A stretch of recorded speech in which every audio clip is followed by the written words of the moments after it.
1. Пердавсыг 14-р зууны үед баруун Европын нэгэн хуучин шилтгэний зойрноос олж гаргасан гэдэг. Өндөр хадан зохион тулгаж барьсан уг шилтгэн Гарсбургийн угсааны 2 гүнгийн гар дамжсны эцэст Ян Жижа зэрэг Чехийн шилдэг дайчдын гарт орон эзлэгдэж нэггүй хүнгүй болон эз гүүрсний дараа Германы Густав гүнгийн мэдээлж шилжжээ. Гүнтэн цайзын хажууд усан суваг татаж хинч орохын аргагүй бэхлээд цэргүүдийнхээ тол гойгч цохуйлгахгүй шигдэн суух болсон гэдгийг.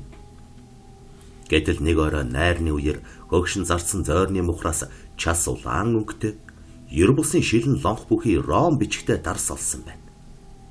Шилтгэний номын санч өвгөн дарсны хаягийг уншиж үзээд 200 жил хадгалагдсан эд байна гэж дүгнсэн бөгөөд Густав гүнтэн маш удаан хадгалагдсан уг дарсыг ихэд сонирхон олд зуурхаж Карпатын уулсын билээс авгах Фридрихийг гэр бүлээрээ зочлон ирэх үед гаргаж задлахаар шийджээ.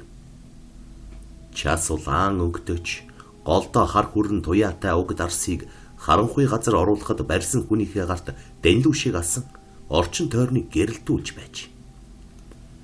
Харин дарсыг зойронд буцааж хийсний дараа шилтгэний манаач мөнхийн согтуу Зиберт ховор дарсанд шүлэнгт нэг том балгаад буцааж хийснийг хэн ч харсангүй. Гэтэл Зиберт зойрноос гарan шилтгэний үүдэнд очвоогүй юу?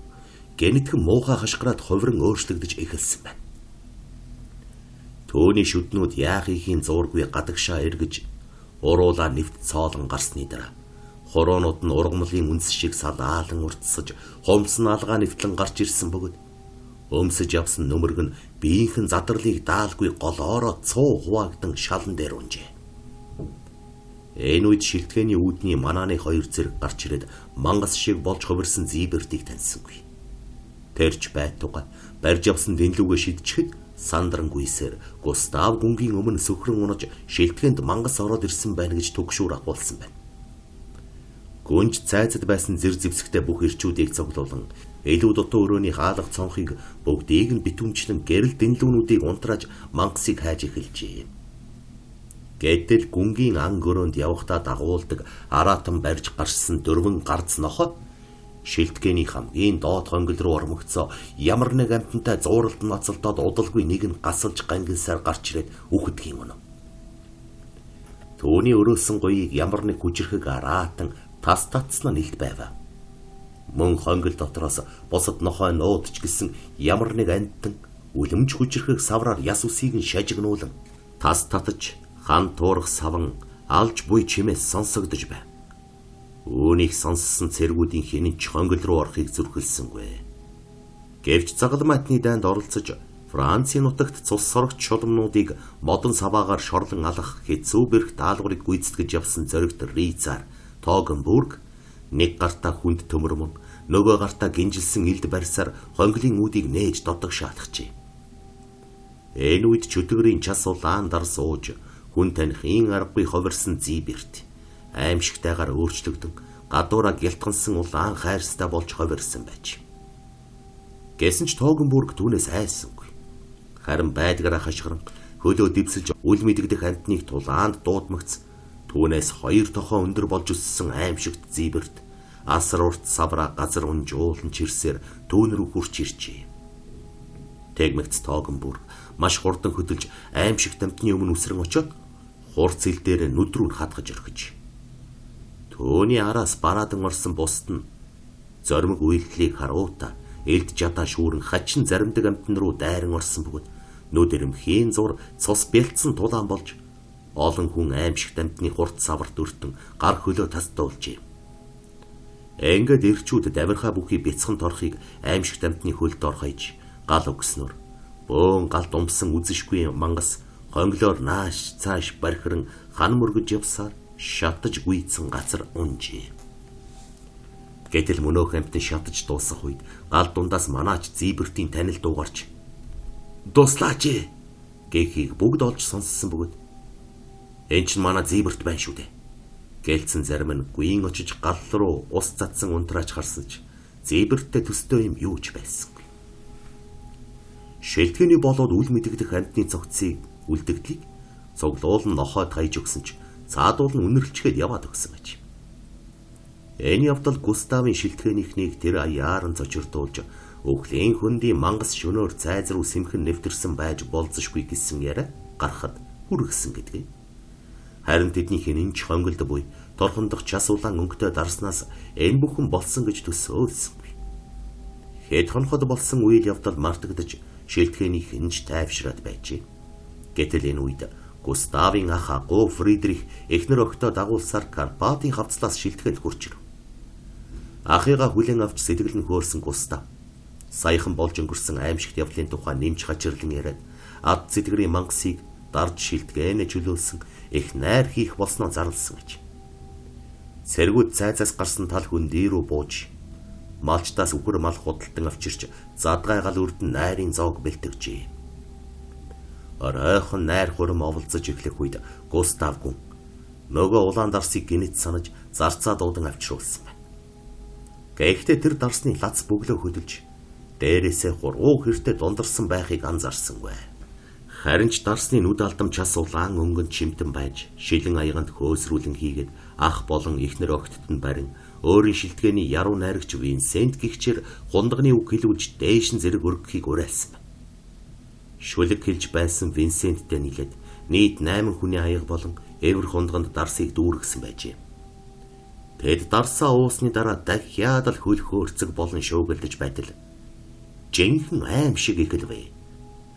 Хамгийн түрүүнд Густавын ах Фридрихийн эхнэр Луиза хоолоогоо даран ханиалгаж байтал чихнээс нь могоо шиг ард зайлсан олон зүйл нялцган гарч ирсэн байж.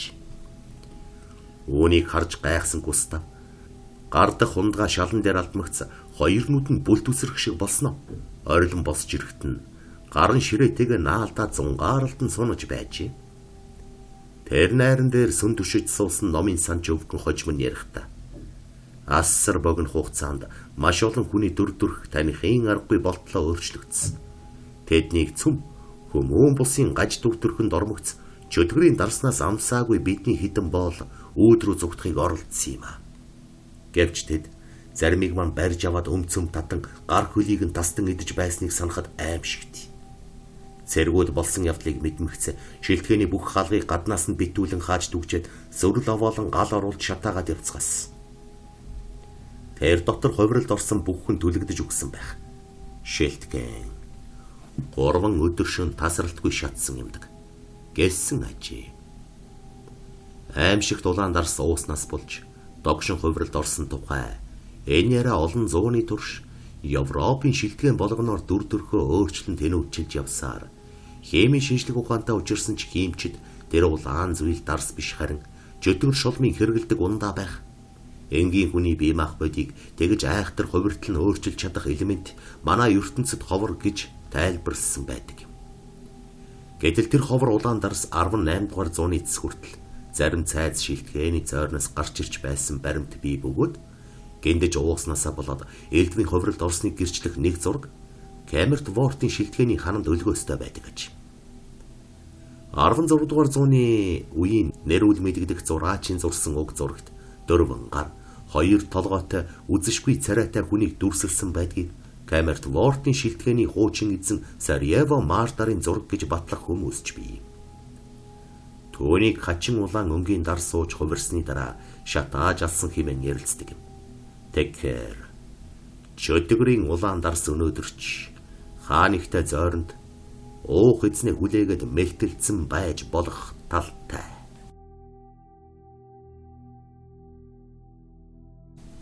Хоёр Насаараа шоронгоор явсан цогт гэдэг эрийн богинохон амьдралын төгсгөл болсон аимшигт явдлыг өгөөл. Уусны их нь булингартай бол адаг нь булингартай гэдэг ардын зүйр үг байдаг. Тэгвэл цогт цаанаал нэг бүтэхгүй угшилтай хүн гэдэг нь илт байж. Дөнгөж төрсөн даруйд нь их нь гудамжинд хаяснаас асрах газар бараадан хүн болсон юмсан ч. Гэвч 5 настайд нь хөдөөний сайхан сэтгэл дээрэм хоёр өргөж авснаар эрх танх элбэг хангалуун амьдралд хөл тавьжээ. Түүнийг өргөж авсан базар сад хэмээхэр хэзээч хүний хүүхэд гэж ад үзэж байсангүй. Харин ч өөрөөрөө овоглон өмсөд зүүх идэх уухаар дутаалгүй явсаар 8 нас хүргэжээ. Гэтэл энэ үес Хүүгийн дотор нуугдж байсан төрөлхийн муу авир илэрчээ. Тэр хүний өдөөс ихцэж харддаггүй, гөлгөнсөн хүйтэн харцтай. Тэгсэн хэрнээ гар хуруун зүгээр байхгүй, орсон гарсан хүмүүсийн элдв дэл сул имийг дэлсчихдэг нэг л тиймхэн хүүхэд болон өссөн байна. Төөний энэ хачин авирт эцэг ихэн санаа зовлон дэмээл нүрээ улалцуулж суудаг байв. Аргаа барахтаа лам хараар хүртэл явж үтсэн юмсан чи. Гэтэл базар садын талын холын хамаатан болох өвгөн лам яагаад ч юм бэ? Энэ хүүхэд хүнд хань болохгүй. Өөрөө ч ороолон болж дуусна. Та хоёр дэмий юм хийж байхаар наад хүүхдээ байдагт нь аваач өг гэсэн тул дахиж ийм тийм гэж явхаа болон хүүгээ зөнд нь өсгсөн гэж.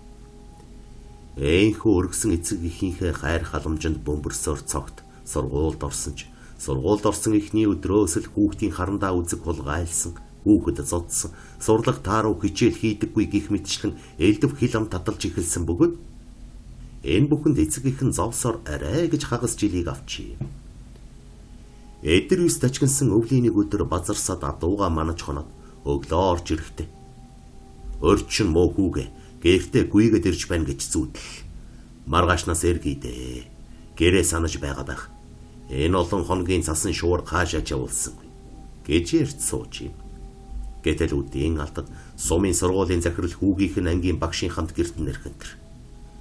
Тэд нэг хэсэг эгмагхийн сууснаа. Танай хүүхэд оргоод 2 хонжээ. Гэртээ ирээгүй мө. Бид цаг алдалгүй ирэх гэсэн боловч зам хаагдаад ирж чадсангүй гэжээ. Энэ мэдээг сонсоод бүгд сандран уйлаа майлаа болж тал тийш нь эрэл сурал гаргаж хэд хоног гайсан ч цогтолдсонгүй. Санаагаар унсан эцгийнхэн золтой цус харгасангүй. Гэвч тэднийг ингэж бөө юм болж байхад цогт аль хэд энэ замын унаанд дайгдан нийслэл хотод ирчихсэн. Энд тентхийн зах дэлгүүрээр тэнэж яваад хулгай хийж амьдардаг 2 залуудаа танилцсан тэдний шавар тагцанд очсон байж. Сугар төмөр чөдөр гэдэг тэдгээр залуус түүний гэртээ аваачиж хооллон сэргэлэн хүү байна. Ах нар нь чамд амьдралын алтан боломжуудаас сургана. Тэгээд сайн халаас ч болоод юу сурснаа харуулж амьдрна хэмээн хөөргөн сууч. Эйхүү цогтын амьдралын зам мөр буруу тийшээ шуударчээ. Хулгайч залуус түүнийг айлгуулах, автобусанд хармаа сойлуулах зэрэгт сурган дадлага жуулсан тул нэг жил өнгөрвөөгүй юу маньхүү ганцаараа хулгайн анд гардаг болсон байна. 2 жил хэртээ буруугаар амьдарсан цогт 10 нас хүрсэн өдрөө автобусанд хулгай хийж байгаад цагдаад баригдан.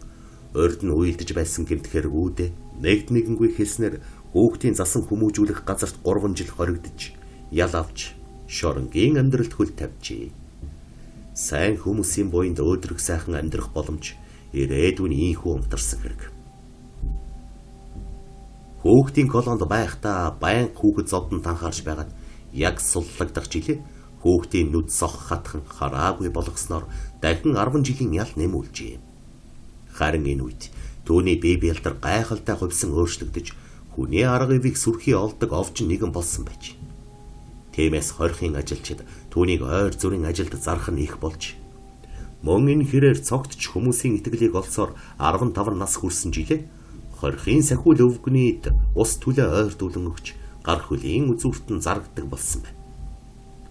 Ганц би өвгөнч хүүд сайн байх болж гэрт нь орж ирэх үед элдв сонин юм ярьж өгөн 41 чулуу таслахыг заан басхүү ганц нэг тарин ойр зүрийн майн мэгзэм уншуулт сургасан байна. Ингээд тэрбэр 1995 оны 100 16 нас хүрч насанд хүрэхчдийн шоронд шилжин ирснээр томчуудын амьдралд оржээ. Гэвч хар багасаа шоронгийн хаалга татан юм үзэж хат дуучсан цогт гэртээ ирж байгаа юм шиг ер ажирсангүй. Овгор товгор ялтангуудын гар хөлийн үзүүрт зарагдан тал засч гүйсээр эвээлд нь орж таата гихч тарвалзах болонгуудаа хоригдлууд болон хянагч ажилчдын алдсан гээсэн ямиг чулуу таслан хилээд өгчдөг ховилгаан дөрхтөө нэгэн болсон байна. Муу хүний заяа завагт гихчээр мэрэг төлгөн жихэнхтэй онож сөүлдэ хорхийн эмч жолоочоос өгсүүлээд бараг бүгд манерээр мэргэлүүлдэг итгэж биширдэг болжээ. Энэ маягаар 2 жил гаруй болоод байтал 1997 оны ардын хогсголын баяр наадмаар ерөнхийлөгчийн өршөөл гарч мань хүн өршөөлд багтан нарны амьдралд гарч ирв. Хэдийгээр хар багта шоронгийн хаалга татсан ч мэрэгэн түргэн алдарсан тул тосоод авах хүн цөөнгүй байв. Ялангуяа сүүлийн нэг жилд сүрхий дотносон бишрэх болсон насан гихч хижээл авгаа түүнийг их багш гарч ирлээ хэмээн сүйд майд угтан аван гэртээ хэдэн хоног амраагаад нэг өрөөгөөс суллаж өгөн амтэн хүний хүлээж авдаг газар болгожээ. Энэ үеэс цогт өөртөө ихэд бардамнаж өөрийгөө 7 үеийн үзмэрч өнгөрсөн одоо ирээдүйн амьдралыг хэдэн үеэр нь хэлдэг чадaltaй. Хань жил үрийн заяа дуудана, харцагаан хил ам хараалж чадах хариулна гих мэтчлэн дөвчгнэж гарваа.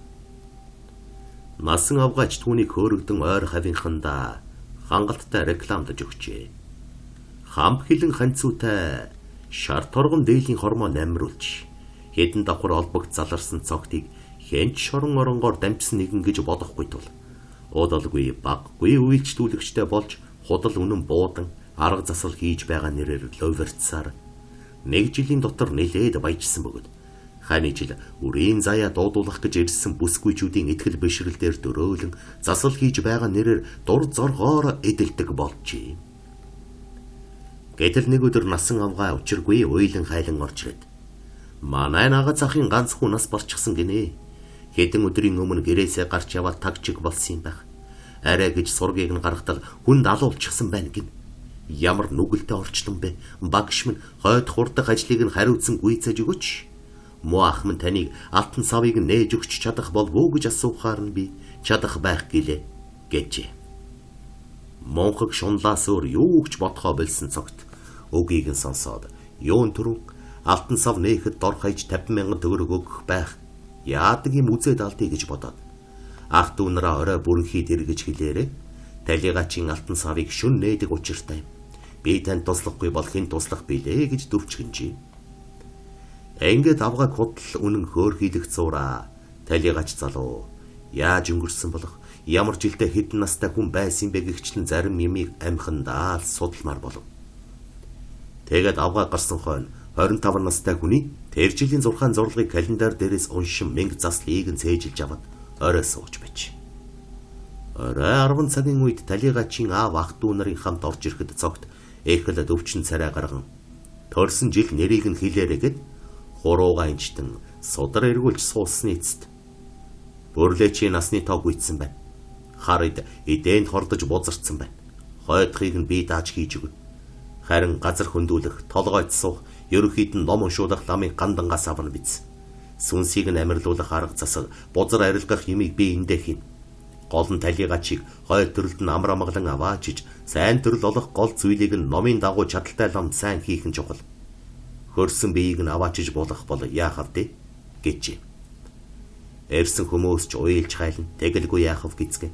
Дүүн 50,000 төгрөг дээлийн дурдан толгой цай зэргийг барин тандал даатахыг гисээр явцгач. Тэдний гарсан хойно манер чихтэйхэн сэтгэл хангалуунаар жуумалцсан. Алийн болгон амьд амтны толгойг эргүүлэх гэж үйлээ үцгэв.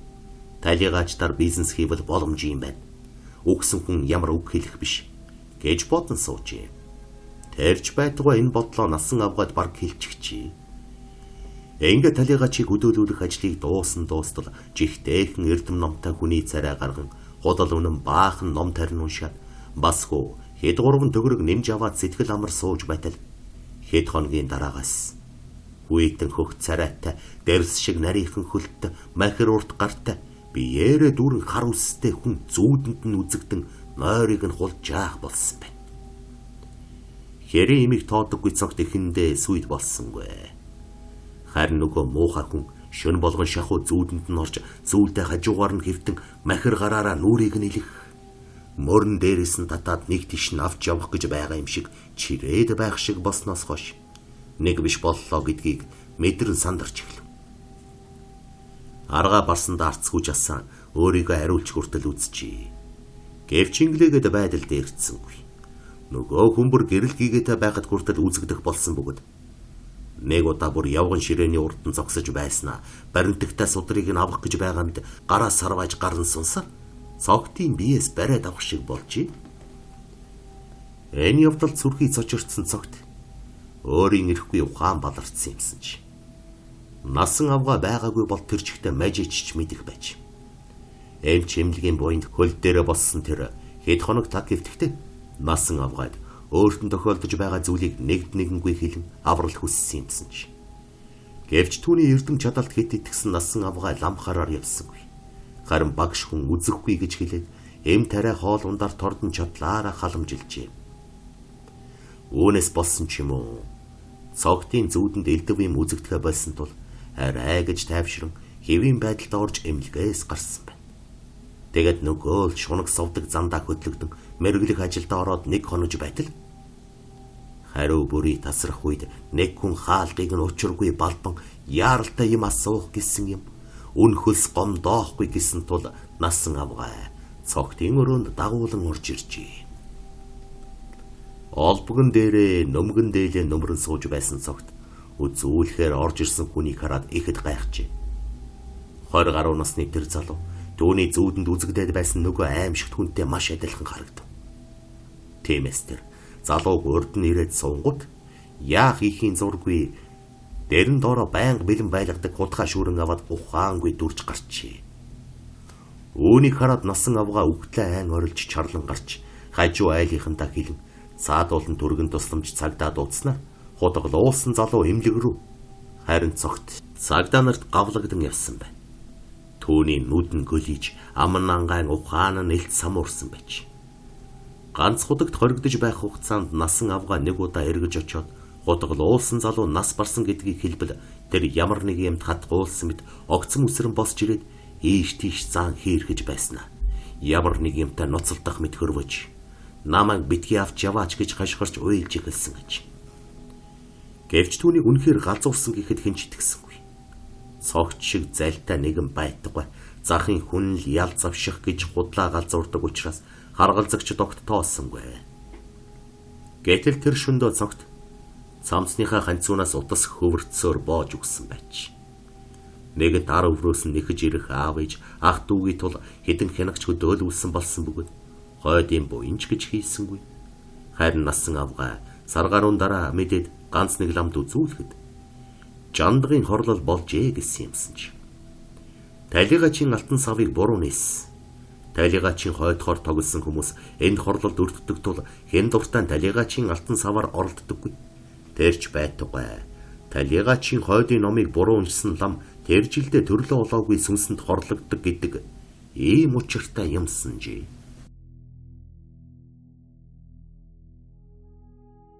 Горов.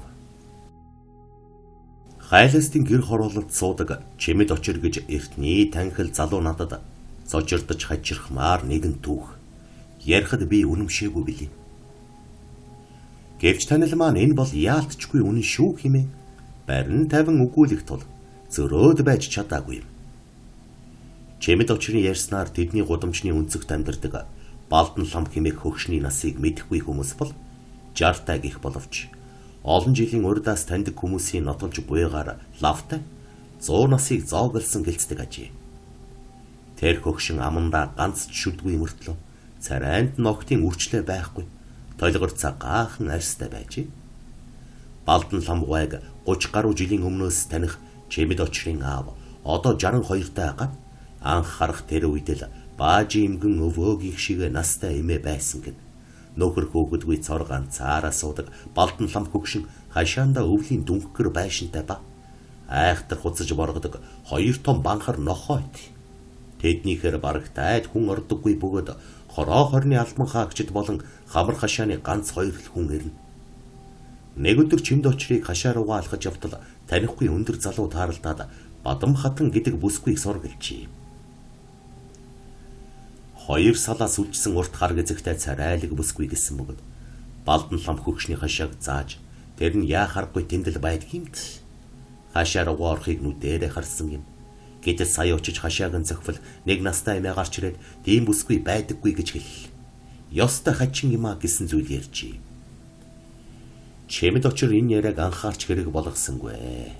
Гэтэл түүнээс хэд хоногийн дараа манер харанхуй болчихсон хойно гэртээ орой дэсхийн харж явах замда гудамжны өнцөгт 2 салаа тархимаа шүргсэн урт гэзэгтэй бүсгүй нэгэн залуутай болцсон зогсхийг харав. Чухам ямархуу царай төрхтэйг нь харанхуйд ялгаж үзээгүй бай. Тэгсэн түүний найз залуу нэг өдөр уулзаад Танай гудамжинд Бадам хатан гэдэг нэртэй залуухан царайлаг хүүхэн байдгүй чи мэдхүү гэжээ. Лавлаад байвал яалтгүй Бадан лам хөгшний хашааг заагаад байх юм гээ. Хэд хоногийн өмнө найз нь чимэд очиртой уулзгаар явж байгаад тэр бүсгүйтэй танилцжээ. Залуу агаад царайлаг бүсгүй өөрөө өдөж яриа үүсгэх гээд байхад ямар эрхэн дургуйцах билээ. Цав цагаан арьстай ялдамхан боловч жаахан гуншаад дуутай гой бүсгүй байсан агаад гэрт манд хүүлж өгөөч. Замд нэг айхтар зуудаг нохоо байдаг айгаад бай гэсэн аж. Бүсгүйг манер Балдан лам хөгшний хашаанд оруулж өгсөн бөгөөд салахын өмнө хүүхнийг тэрвэрч аваад уруулыг нь шимэн гоцоход өөдөөс нь айхтар шуналтай үнсэлцэн байснаа. Дараа уулзыгээд ороод явчихсан гинэ. Маргааш нь бас нэг өдөр нэрч хашааны хаалга нүдвэл шүдгүй имгэн гарч ирээд "Зээ охин минь нутаг батсан. Хайтан хавраснаа ширэхгүй" гэсэн мөртлөө хаан байдаг хийгээд хаяг утсыг нь ёрдөө хэлж өгсөнгүй. Хоёр ч удаад Бадам хатан химэх царайлаг бүсгүй Балдан лам эмээгийн хашаа руу орсныг дуулаад чимэд очир гайхаж "Зээ охин байтугай ямар ч үр хүүхэдгүй тэр хөгшнийд юу хүүхэн ирээд байгааг сонирхоор шийджээ. Гэвч хөгшөнтэй зүс таних мен туснаас цаашгүй учир гэрт нь яваад очиж зүрхэлсэнгүй. Харин хоёр ч нь гэрээсээ гарч эмэгний хашааг сахид зогсоод амжилт олсонгүй. Гурав дахь оройн нь гэртээ орой тэсхийн харж явталаа.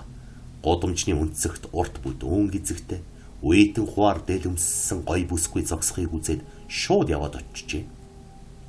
Үнэхээр үзэсгэлэнтэй хүүхэн байхагаад чимэд очрыг хараад харц буруулан гудамж өгсөд алхангууд мань хүн хойноос нь жаахан сүлдэсхийн дагвал нөгөө бүсгүй явсаар Балдан лам эмээгийн хашаа руу шулуухан яваад орсон ба зуудаг хоёр том нохоо ногт гутсангүй гин. Хашааны завсраар шагаавла нөгөөх бүсгүй байшин руу ороод чимээ алдарсан ба эмэгний байшингийн цонхоор гэрэлж туссангүй. Харанхуй хിവэрэ байсан аж. Гэртээрээ дээждээ. Баажи хөгшний хашаа руу нэг хүүхэн орлоо. Юу хий юм бол гэвэл. Өө нэг урт гизэгтэй охин л байс гэд ирдэг юм штий. Хамаатан садных нь хүүхэд байлгүй гэжээ. Маргааш оройн нь чимэд очир зориуд хөгшний хашааг зорж хаалгыг нь цохвол ноход боргон хуцаж баажи имэ гарч иржээ. Түүнээс нөгөө үл таних бүсгүйг сурвал хөгш. Оо яваад өгсөн штэ гэхэнтэр. Яаж уулзаж болохыг асуувал мэдэхгүй гिचгээд хөгшин хаалгаа хаачээ. Тэгтэл баажи имэгийн хөрш хашааны хорлоо авгай. Тэм нэг хүүхэн яваад байдаг юм. Миний их мэдхийн 10 жил болж байгаа байх шүү. Эхэл царайлаг бүсгүй гэлцдэг юм гэсэн бол норов өвгөн. Тэр залуу хүүхэн чинь цаат хөгшин чинь өөрөө шүү дээ. Өдөр болохоор эмгэн болж шөнө болохоор залуухан хүүхэн болцоход залуу ирчүүдтэй уулздаг юм байхгүй юу. Балдан лам хөгшин бол мөнх настай хүн. Лав насан 100 хол гарчихсан. Нэг л сонин хөгшин доо. Өвдөс шүглсэн даригч байж мэднэ гэж ирсэн байна. Гэвч баажи эмгэнийг залуухан царайлаг бүсгүй болон хувирхыг хээжнүүдээр харж байсангүй. Зөвхөн өөр хоорондоо тэгж ярилцдаг агаад хээзээж хувирч өдлөлгүй нэг янзандаа явдаг тэр эмгэнийг зарим нь шулан байх гэдэг бол нөгөө нь үхшгүй дарих мөн гэлцэн. Бас нэг нь хариг-харигийн хүн байх гихэнч би. Гэхдээ зарим нэг сонирхолтой баримт гардаг юм аа. Баажи эмгэн нэг удаа дэлгүүрт очиход анд үүрэн цагаан шүдтэй байсан ба. Бас нэг удаа тах мааш өргсөн урт хар гизэгтэй болчихсон явж байсан гэн. Бараг хэнч ордоггүй тэдний байшингийн цонхны цаад заримдаа хоёр хүний сүүдэр үзэгддэг ба гэрээс нь Монгол ардын богиндуу дуулах бүсгүй хүний уран яруу хоолойс дуулддаг гинэ. Хөгшнөөс насыг нь лавлахад хөгшин хоньны насгүй болсон миний насаар чи яах нь вэ гэд хэлж өгдөггүй бөгөөд хороо хорны 10-ын дарга санжаагийн хэлж буугаар 92 настай гэн. Гэхдээ түүний насыг дэндүү дарсан тоо гэж мэлцэх хүнч буй. 40 жилийн өмнө Балдан лам эмээ яг одоогийнх шиг ээл байсан ба эдүүгээ түүний үсэнд нэгч цагаан үс нэмэгдээгүй байх хүн олон байдгийм аа.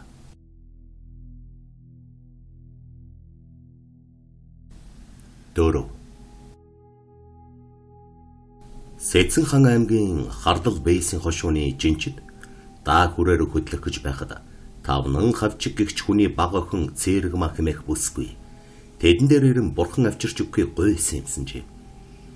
Жингийн цуваа олон хоног явсны эцэст хүрээн дэрж бүх юма цуглуулад нутгийн зүг эргэсэн байна. Гэтэл жин ахалж явсан банзаргч гэж хичээлэр "Ээ харлаа. Бид Цэрэгма охины загсан буртныг авахаа мартчихсан байх шүү дээ" гэж харуулсангүй хэлсэн аж. Тэгт нэг жинчин залуу "Та бурхан гээд хадганд чулуу боогод өгч" гэжээ. Ингээд тэд хэд хоног зам дагуу хайсны эцэст хүнэрхүү дүрстэй нэг чулуу болоод хадганд боосон гэж. Жинчид нутагтаа очвоогүй юу? Цэрэгмаач бурхнаа авъя гэд хүрээд ирсэн байна. Жинчдийн ахлагч банзаргч нөгөө хадганд боолттой чулууг түүнд өгч. "Энэх догшин дүртэй алтан бурхан байгаа юм. Үүнийг ердөө задалж үзсний хэрэггүй. Хэрв үзмээр бол өгөхийнхээ л өмнө үзээрэй" гэд өгчээ. Цэрэгмаа бүсгүй ихэд баярлан нөгөө хадагтай чулууга хоймортой залан нандинах болсон байна. Одолгүй энэ хүүхэн ертөнцийн жам ясаар нөхөрт гарч жирэмсэн болжээ. Гэтэл нутгийн нэг нь ном тайлав. "Энэ жилийн бар өдрийн бар цагт төрсэн хүүхдийг золигт гаргахгүй бол болохгүй. Тэр хүүхэд бол чөтгөр шулмын хүүхэд" гэж альтжээ. Гэтэл яг тэр бар өдрийн бар цагт Цэрэгма нэралж хүүтэй болсон байна. Түүнийг нь мэдсэн нутгийн лам нар бүх голдуу хүмүүс дагуулan Цэрэгмагийн хүүг золигт гаргахаар очсон юмсан жи. Бүсгүй ээж тэдний ирсэн учрыг сайн мэдэж байгаа шинжтэй хоймор руугаа мүлхэн очиж нэг гартаа хадганд боолттой нөгөө бурхна нөгөө талтаа хүүгээ тэврээд "Би чөтгөр шулам төрүүлээгүй.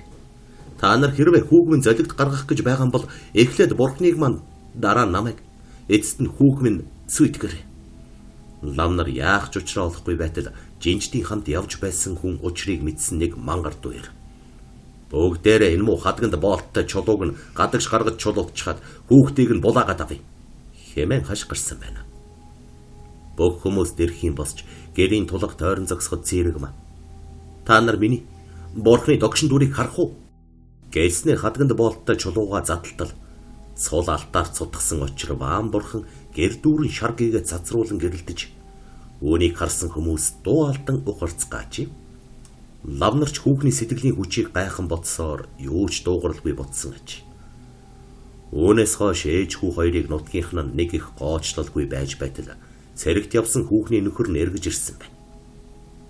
Хамгийн гайхалтай нь тэр эрүүтэй гэртээ ганц хоноод л засагт хааны хошуу руу яваад өгчээ. Гэвч тэр явахынхаа өмнө "Миний гэрт нэг чөтгөр шүглээд байгаа учраас аргагүй ирэхэд явлаа" гэж нутгийнхаа олон хүнд ярьсан байж. Энэ цагаас хойш ээж хүү хоёр хүн амтнаас зайдуу уулын өвөрт нутаглах болсон бөгөөд нутгийн олон ч тэр хоёроос нүүр бууруулах болжээ. Нэг удаа нутагтаа л эрдэм чадалтай тооцогддог өвгөн лам зүсээ хувирган тэднийд очвол Цэрэгмагийн хүү хөлд орчихсон гэрт гадаагүй гүйж байсан гэж. Гэвч тэр хүүхдийн нүүр ам нь мэдэгдэхийн аргагүй хавтгай, чихэн дэлдэн, хөл нь майг, харсан хүн айж цочмоор итгээд төрөхтэй болохыг анзаарсан өвгөн лам өөрийн ирэхгүй цочсон ч хүүгийн ихтэй ойр зургийн юм ярин гэрт нилээн удаан сууч. Тэгтэлч нөгөө хачинжаал ламын эргэн тойронд гаран яван байснаа гэнэтхэн гарыг нь барьж аваад дуу алттал хацчихжээ. Цэрэгма ихэд сандрав. "Та ингэж явтаа. Би гэдэг хүн ийм нэг лайтай амтантай уулзраад байгаа юм. Чөтгөр шуламж байна. Энэ хүүхэдтэйг л насыг барна" гэсэн байна. Өвгөн лам тэднийхээс нилээд холдоод эргэн харвал нөгөө жаал ихийнхээ толгойг бариад сууж байгаа мэт харагджээ. Энэ өдрөөс эхлэн лам нар дахин цугларч Цэрэгмагийн хүүхдийг дарахыг нилээн идэвхийлэн ярилцсан байна. Ингээд 3 лам хүүхдийн зулаа руу тэвэн нэвт зоож амь насыг нь хороох даалгавар аваад тэднийх рүү явсан ч шууд очихоо симэн нааталын овоон дээрээс дуранд нь сууцгааваа. Цэрэгма хүүгээ хөтлөө хойд талынхаа жалга руу орж байгаа харагдсан учраас лам нар энэ симхийг ашиглахаар яаран босож хүүхний гэрт орвол тулган дээр нь тогоотой хоол буцалж байгаа харагдсан гэж. Нэг лам нь тогооны тагийг сөхөн харвал баахан зараа могоо буцалж байхан дэрээ. Лам нар бие биерүүгээ харан гайхширч байгаад нөгөө хоймор дах алтан бурхныг нь үзвэл ердөө л том хар аргал болчихсон байж. Гайхаж тэнэгэлцсэн лам нар гэртэн сууж байтал цэрэгмаа хүүхдэд дагуулад орж ирсэн байна. Тэрбэр гийчдээ амар мэндэ мэдэлцээд тогоодоо хоолныхоо тогийг авсан бөгөөд тогоон доторх нөгөө зараа могой алга болчихсон харин хоньны тарган мах буцалж байсан ажээ. Нөгөө том хар аргалж алтан бурхан болчихсон нүд гэл болж бай. Арай ахмиг настай лам нь ам нээж. Бэда алтан очиртын хийдээс явж байгаад орчихл. Танад хоноглохоос өөр аргагүй боллоо. Гэхэд цэрэгмаа овгосгийн цочих шиг болж. Манай энэ жал уур уцаар ихтэй. Лусын хорлол болсон хүүхэд байгаа юм. Орой болохоор хүн амтан унтуулж хэвтүүлэхгүй орилж чарлаад байдаг юм. Хэмээн шууд хөөсөн байна. Гэсэн ч лам нар арга сам хийсээр байгаад хонохор болж. Морой чөдөрлөд гэрт нь орвол хүүхэн үнээгээ саана гисээр гарчээ. Хөөл мөн л ээжигээ даган гарсан учраас тэд хаяагаар нь шагаад чарвал цэрэгмаа үнээнийхээ дэлэн шовтарч цусаар хувингаа дүүргэж байгаа нь үзэгдэж лам нарыг хэртхийлгсэн аж. Төд удалгүй хүүхэн ховин дүүрэн сүү мэгтэл зүүлсээр гэртээ орж ирээд тогоонд юуснийхээ дараа лам нарт зүүн орныхоо өмнөр ор засж өгсөн байна. Мань горвон ламтан сурамч хийсэнгүй. Чимээ чагран хөвтээд л байж. Гэтэл өөр шөнийн заагаар цэрэгмаа гэв гинэт орноосоо босч ирэн. Нүд шүдэ гэлэлцүүлж үс гизгээ намир үлсээр гадагш гарчээ. Текснэ удалгүй бараан дүрс бүхий хүнтэй хамт орж ирэн. Энэ горвон ламын үнхэлцэг зүрхэн царцаж хэл ламанд татаг хэмээ. Гахир дуугаар үглэн дээгүүр нь үнс цацаж гарсан аж. Нөгөө горвон ламч мэддэг бүх майн мэгзмээ уншиж байтал ашгүй үүр цайва. Хамгийн хачирхалтай цэрэгмаа хүүхэн өглөөн нь урдын адил сайхан зүс царайтай босч ирээд цай чанжээ. Гэвч лам нар тэдний дуудахыг хүссэнгүй. Яаран гарч чөдөртөө морд руугаа очтол аль хэдийн чон идчихсэн байж. Энэ үед нэг лам нь бэдхэд морой аргалж чадахгүй байж чөтгөр шулам дарах нь юу л болт. Бошуухан багшид очиж хэлий. Гээд цаад хоёрыгоо дагуулan явган алгасаар хийддээ ирж үдсэн харсан бүхнээ багштаа хэлсэн юмсанжээ. Багш нь тэднээс олон чим асуусангүй. 3 өдөр 3 шөнө гүрэм ном уншуулж хүүхний дүртээ сор залсан байна. Өөний дараа багш ламтан цэрэгмаагийн явж очтол түүний бие хэхэн муу байгаа бололтой хэвтэж байж. Тэрбэр ламыг үзээд "Миний бие их муу байна багштай минь. Та надаас хойш энэ хүүхдийг минь гарч хандаар" гэж захиж байна. Багш ламтан хичнээн ном гүрэм айлдаадч хүүхний бие дээвдэлгүй байсаар насан өөд болсон ажээ. Өнчин үлдсэн хүүг үрчилж авах хүн олдохгүй байсан учраас ламтан дэрэгдээ авахар шийджээ. Хойж минь ламтан сайхан хүүхэн сайн морь хоёр элдв чөтгөр шолом хийм нөхцдөг. Цэрэг маадч гэсэн тийм хов ёролтох яосон юм. Тэр хичнээн их сүсэг бишрэлтэй байсныг түмэн мэднэ. Энгийн нэг чулууг алтан бурхан болтол шүтэн залбирсан сэтгэлийн их хүчтэй хүн байл. Харин нөхөр нь цэргийн албанд явсан хойгоор буг ороолон хиймс түүнтэй ойртон самурч ой ухааныг нь өөрчилсөн байна. Түүнтэй нүгдсэн муу юмыг зайлуулах гэж хичнээн оролдоод дийлсэнгүй. Харин тэр хүүхэдтэй сайн их байсны хувьд ямар ч хор хүргүүлээгүй. Буугч өтгөр хүүг нь бусдаар хорлуулахын тулд муу муухайгаар хүмүүст харагдуулдаг байсан юм шүү дээ. Цэрэгмаагийн хүүгийнхээ төлөө зориулсан их хийн сайхан сэтгэл түүнийг диваажинд дөрүүлнэ гэж ярьсан байна. Ламтан өнчин хүүд шадав танга гэж сахилын нэр өгч хүрээ хийдэд шавлуулан суулгасан бөгөөд хүүгийн царай зүвс жилэрэх тусам өөрчлөгцөөр нас бийд хүрэх үед нүд хөмсөг бийха сайтай жигтэй ихэн сайхан ир болсон ажээ. Хожим тэрбээр нэртэй сайн лам болж хүрээ хийдэд ихэнхээ хойд насны буянд зориулн жил болгон алтан ганжуур хуруулдаг байсан гэдгээ. Тав гэмтхэргийн байдалтай ийм нэгэн хэрэг гарсан юм а. Тэр хэрэг явандаа ад зэтгэр альбан чөтгөртэй холбогдоод явчихыг эхэндээ хинч төсөөлөөгүй л байх. Цэвэн үеийнхээ залуусын дунд нүүр улаахааргүй сайхан амьдарч байсан. 8 арилжааг донжийг нь олж байгаад хийчихнэ. Мөнгөтэй бол мөнгөтэй, танилтай бол танилтай. Эхнэр нь багш. Тэр хоёрын амьдралд ганцхан дутуу зүйл байв. Нэг гэрт толгой холбосноос хойш 6 жил болоход Цэвэний эхнэрээс хүүхэд төрсөнгүй. Гэвч тэр хоёр найз нөхөд олонтойгоо хамт бужигнаж, нэжигнэж явах дуртай хүмүүс. Зан сайтай айлд хүн цуглардаг, замаг ихтэй усанд загас цуглардаг гэдэг шиг Цэвэнид үе тэнгийнх нь үхэр хулган жилтнүүд үе үехэн ирнэ. Тэд тэгтлээ ухаан санаагаа алдтлаа архитаад мансуураад байхгүй ч хөөхөн наригчихна. Олон л хүн цуглана. Олон хүн дотор сайн муунч байхалх байна. Зараа хочтой загирж авгэгч нэлээд түрэмгүй бас хөөхөнд шунхаардаг байж магадгүй нэг нөхөр эхэндээ амьдралд ойрхон хүн аятай танах хэдэн хүүхэдтэй вэ гэх мэтийн яриа хөөрөө өдөж байна. Цэвэний нэг ангийнх нь найз нараа тэр загирж авгэгч этгээдийг дагуулж ирсэн юм а. Тэдний хэн нэгнийх нь найз юм байх. Үүнийг нь Цэвэн туяа хоёр нэгд нэгэнгүй асууж шалгаагаад байсангүй. Хүн л бол хүн, найз л бол найз. Найзын найз бол бас л найз. Ийм нээлттэй илэн талангуй гэж болох зарчмыг баримталдаг Цэвэний гэр бүлд загирж авыг та хинбэ гэж байцаагаад байх шаардлага байсангүй. Тэгэд яагаад ч тэгсэн юм бүү мэд. Тэр өдөр нэлен хөлчүрч.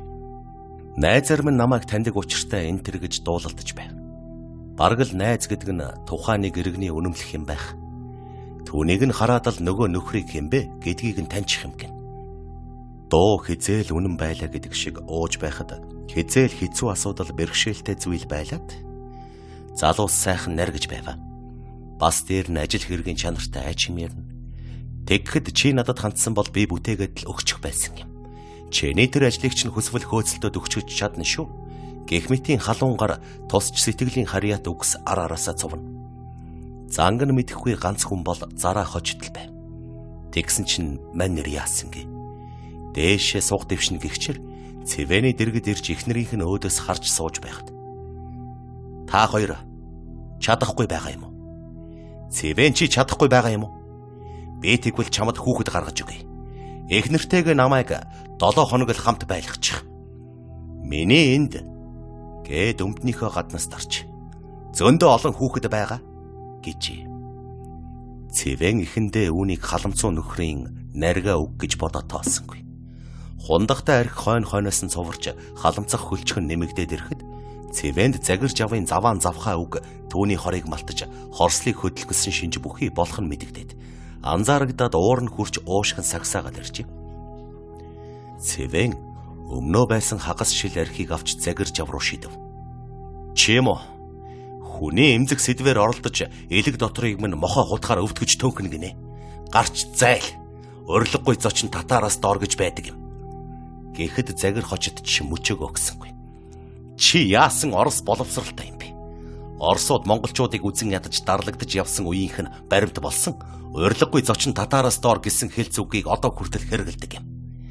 Батхааны цэрэгт хүйс тэмдэрэгдсэн 13 дугаар зууны Орос вангуудын уйлан хутсан үг. Чи өвөг дээдсээ Оросуудын үгээр дамжуулан доош нь чихэж байгаа юм уу? Чи өөр нь хий юм бэ? Гэж үгсөргөж.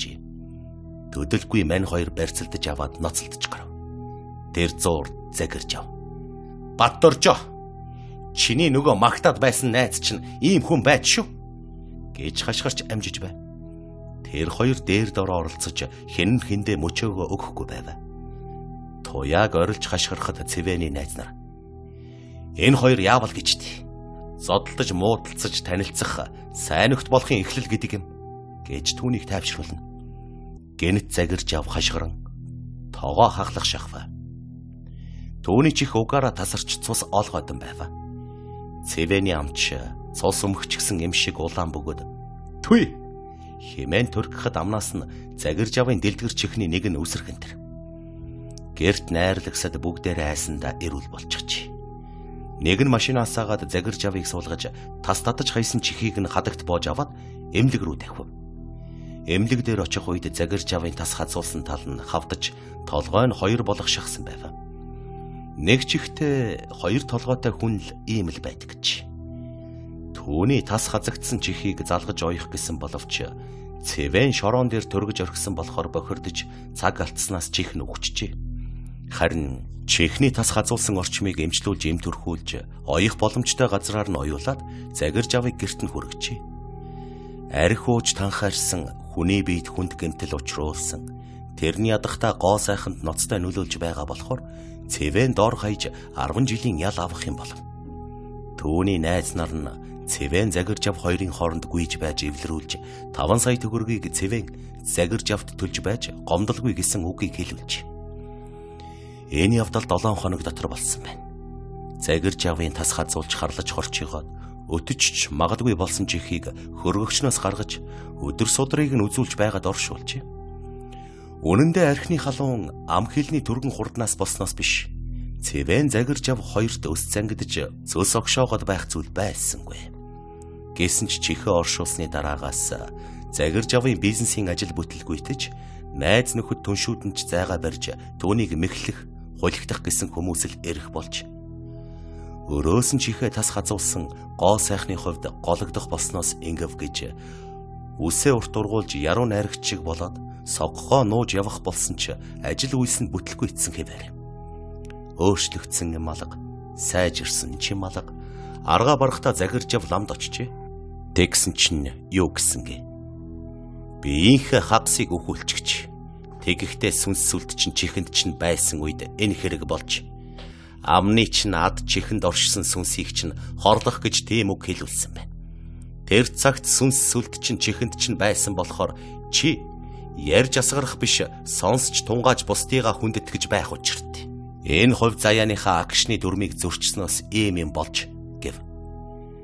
Тэгээд Загиржавын чихийг оршуулсан газар очиж ном уншиж сүнсийг нь их биед нь буцааж авчирна хэмээн элдв янзын хөдөлгөөн үзүүлж ааш аран шиг дэлгэж ёстой л бөөлж гарчтэй. Тэгэхдээ Загиржавыг сөхрүүлэн нар мандах зүг рүү харуулж суулгаад тэр бүх заслаа хийсэн байна. Гэнэт Загиржавын хөлийн тавхай халуу оргиж нүдэнд одод жирвэлзэх шиг болжээ. Өдрөөр од харна гэж юу байдаг юм? Сормуусан даал харв гэж тэр үед Загиржав бодсон гэдэг. Үнэн дээр сүнс нь бие дэргэн ирж түүнийг од харагдах шинж тэмдгээр дохиолж байсан байгаа юм да. 6. 2 жилийн өмнө инх баяр тулгар биетэй их нартыг 3 настай хүү тулгатайгаа булганаас хотод шилжин иржээ. Нас нилээд дээр гарсан ч бие тэнхлэн аав нь эд 40 насн дээрээ яваа юм шиг өдөр шөнөгүй архитж агсам согтуу болно. Инх баярыг баян хошуунд аавынхаа том хашаанд нүүж ирсэн тул чимээгүй л аавынхаа аяавыг олохыг гэж хийнэ. Аав нь угаас өтгөн хар үстэй. Түүнийг урт ургуулад сэгсийлгчхэд яруу найрагч хүн гэдэл явдаг болсон нэг. Сахал үсээр имиж хийдэг яруу найрагчтаас үлгэр авч буйн тэр биз. Инх баярынхныг ирснээс хойш аавынх нь зан ааш улам догширч инх баярыг хүүтэй нь хөөж гаргаад тулгар биетэй бэрээ ээрч хоргоодог хачин жигтэй гэмтэй болжээ. Саран чимэгч нөхөртөө хэлэхээс санаа зовох ганцаараа үлдэхгүй гэж яддаг байв. Инх баярын аав эцэж турсан хинхгэр өндөр хар хүн урт хар үсээ арзаалгачхад байнга л хөл нүцгэн явна. Түүнийг харахад хүүхэд байхад сонсдог байсан үлгэрийн алмас санаанд нь орж нуруугаар хүйтэргэн саран чимгийн бие эвгүй ирэхдэг байлаа. Нэгэн орой аавыгаа орилсоор ирж буйг хараад их баяр дээвэр рүүгээ гудас хүнжилж ирээд гарчав. Саран чимэг хүү тулгаагаа өмнөө тэврэн суудал хадам аав нь үүдэн шүдээ цөм цохиулан ам хамраасаа цус савируулсаар орж ирээд шууд л бэр рүүгээ дайран улаарч эхэллээ. Саран чимэг нэлээд тэсвэрлсэн ч тулгар бие нь ядран нөхрөө орилонд утахад өвгөн саран чимгийн амыг цустай алгаараа дарж дээрээс нь даран унжээ. Гэрт их чимээ гарахаар инх баяр яаран бууж ирээд аавыгаа жигшин зэвүүцэж урт үснээс нь татахад туг тугаараа атханд нь тасран унаж байв. Эр бэр нь багтаж ятсан инх баяр аавыгаа уурсан шитгэд өвгөн ухаан алдан унаж эхнэр нь ч ухаангүй болсон байв. Удалгүй түргний машин хатан бэр хоёрыг авч утсан ба тэр шөндөө саран чимэг хүүхдээ 1 сарын 4-нд дутуу дөрүүлж хадам аав нь хорвоо горхичээ. Саран чимгийн бие хэд хоног халуурч тэд бас нэгэн хүүтэй боллоо. Алмас шиг архичин аав нь амьсгал хураасанд бүгд л дотроо баяртай байна. Гэвч төрсөн юм төлөөгүй гихчээр инх баяр хаяа өөрийгөө зүхэж ганц нэг юмны бүглөө мулталдаг боллоо. Өдөр хоног харвсан сум мэт өнгөрч халиурсан хар үстэй тас хар нүдтэй хөөхөн борхуу үсэн торнсоор байв. Саран чимэг шүн хүүгээ хуурайлахаар босоход хүүн талигч хатам аав шиг нь харагдаж, дотор арзагнан айсанч сүүгээрээ хүүгээ домнон тэгсгээд л мартгандаг байв. Харин их баяр аавынхаа ширийг хатаасан архичин болох замдаа оржээ.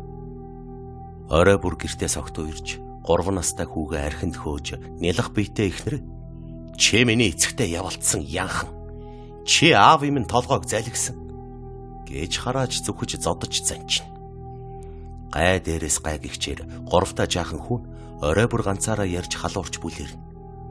Хүүн аяг дүүрэн цай 5 талхыг өрөөний болонд очиод нүдэрмхийн зууртал хоосолчихдаг болсон бөгөөд би өвөд өгчихсөн.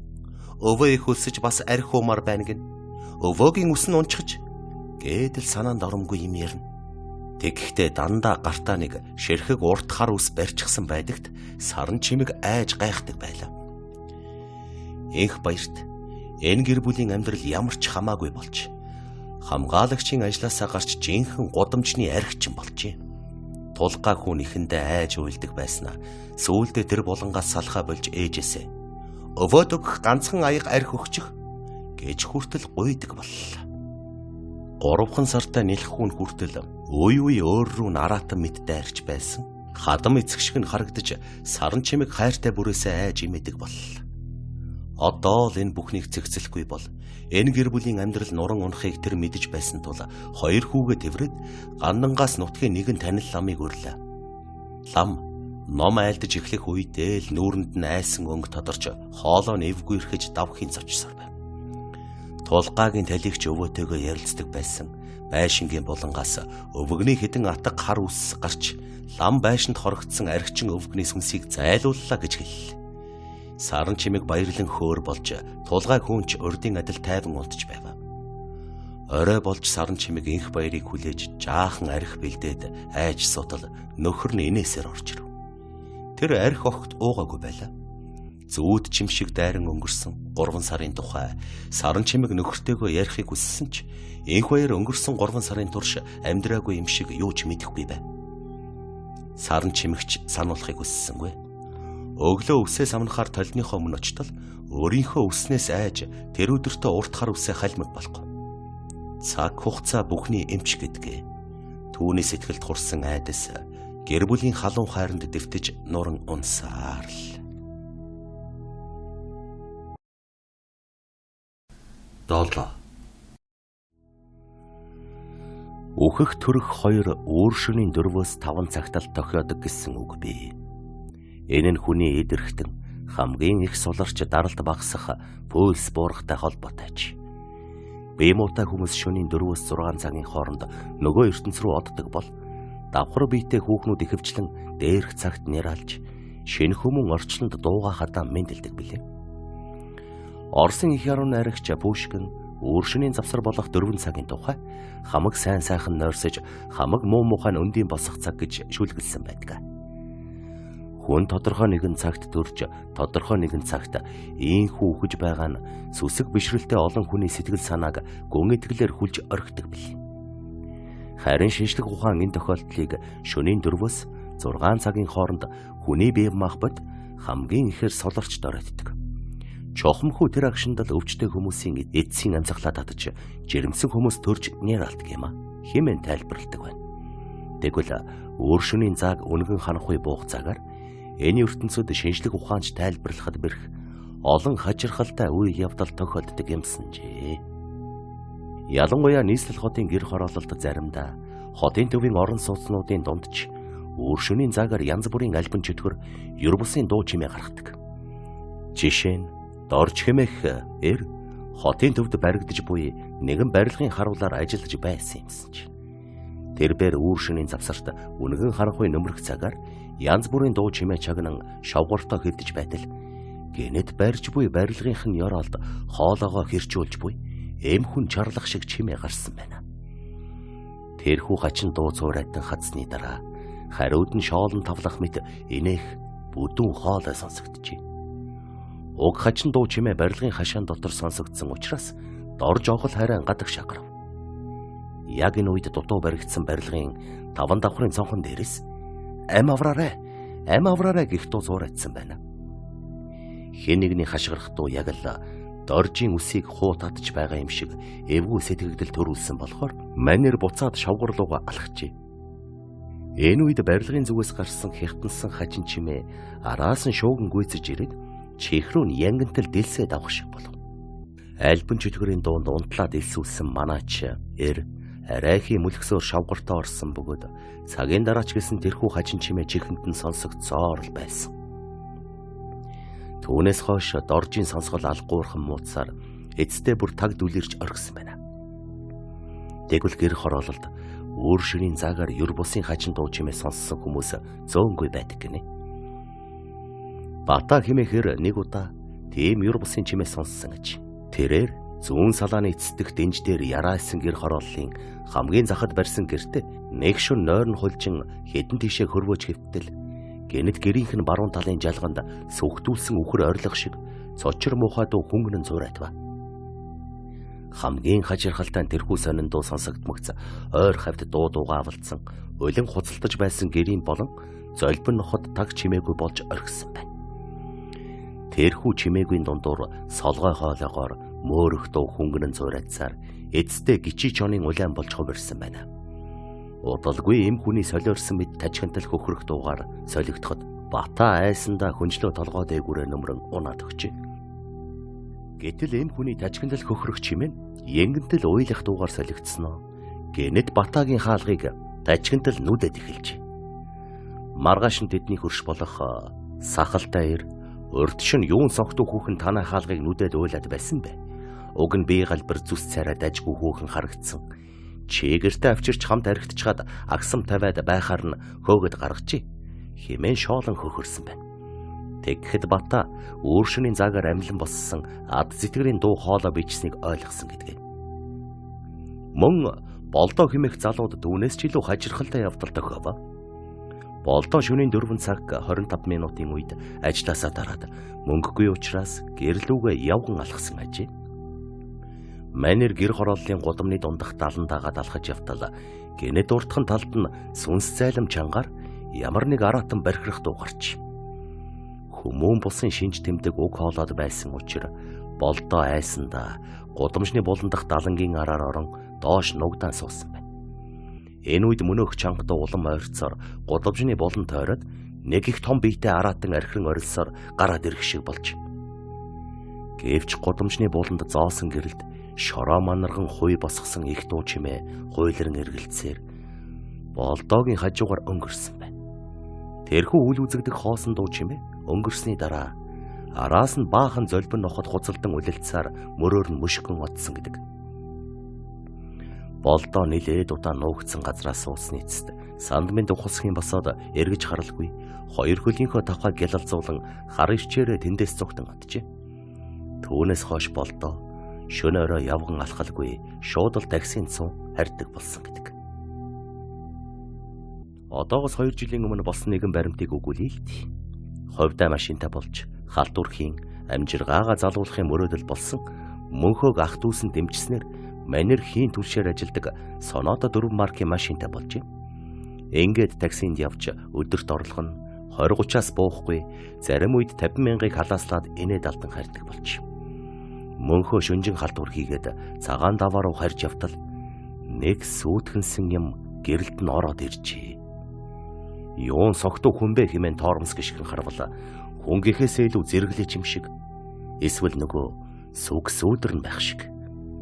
Мөнхөөгийн хувьд шашин шүтлэггүй жинхэнэ материалист үзэлтэй хүн тул машиныхаа холын гэрлийг түүн рүү тусган харлаа. Малгайтай урт цуг үнссэн өнөөх хүний царай нь хувхай цагаан яс шиг тэгснээ явж байгаа нь гулгаж байгаа итэй эсвэл хөлн газар хүрэхгүй уйлзэн нисэдж байгаа юм шиг харагдсан байна. Юу ч байсан машина унтраагаад хүлээж бай хэмээн бодоод торцоовоо гартаа атхан гэрлээ шилжүүлвэ. Энэ үед нийслэлд 5 цаг болж байв. Совныхаа малгайг дарж өмсөд ороолтоороо нүрээ оросон өнөөх хүний зэгэл саарлнууд өхмөл хатангаар арьсан амьд хүний шинж байж. Мөнхөө түүнийг хараад баггүй цочирдон суудал дээр бондгосхийн нуруугаар нь хүйд орхиод ирв. Өнөөх сүг сүүдэр шигээр машиныхын цонхыг догшиж 10,000-ын дэвсгэрт 10 ширхгийг сар байгаад баруун тийшээ явъя гэж. Юун альбан чөтгөрийг авч явах мат. Үхтлээ айсандаа хаазаа гიშгэн давхин атсан байна. Мөнхөөгийн хамаг би усан хулганд болтлоо хөлөрч гэрийнхээ гадаа ирсэн хойноч тайвширч чадсангүй.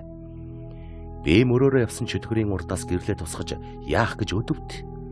Намайг зогсоогүй давхиад өнгөрсөн бол тэр чөтгөр миний араар гараад л явах байсан штэ.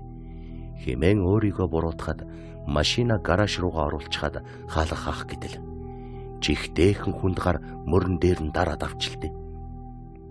Давхин цочсон мөнхөө эргэн харвал төрөөчийн урт цувтай сүгсүүдэр ард нэрчгсэн.